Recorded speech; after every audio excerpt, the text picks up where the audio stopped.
যারা চোখে একদম অন্ধকার দেখে মাটিতে লুটিয়ে পড়ে বা মেঝেতে পড়ে যায় এটাকে আমরা সিনকোপ বলি। তো সিনকোপ অ্যাটাকটা হচ্ছে একটু মানে বেশি মাত্রায় হলে।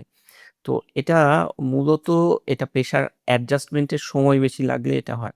তো আমরা যেটা করতে পারি এটাকে প্রিভেনশন এর জন্য সেটা হচ্ছে আমরা বেশি, বেশি পানি পান করতে পারি।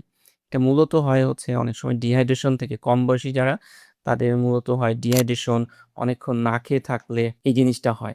আর এটা কিন্তু আবার বয়স্কদের মধ্যেও হয়। বয়স্কদের মধ্যেও খুব দেখা যায়। ডায়াবেটিস রোগীদের মধ্যেও খুব দেখা যায়। এটা কেন হয় ডায়াবেটিস এবং বয়স্ক রোগীদের?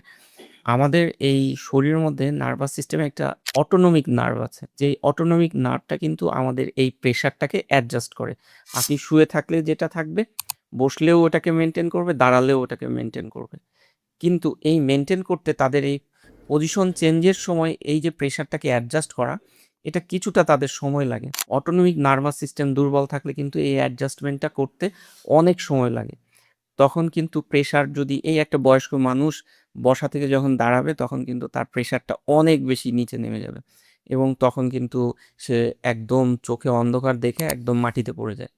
তো তাদের জন্য কিছু স্পেশাল কেয়ারের দরকার হয়। আর যারা আমরা কম বয়সী যাদের একটু মাথা চক্কর খায় তাদের জন্য আমার সাজেশন হচ্ছে যে খাওয়া দাওয়াটার টাইমটা ঠিক রাখা, পর্যাপ্ত পানি পান করা।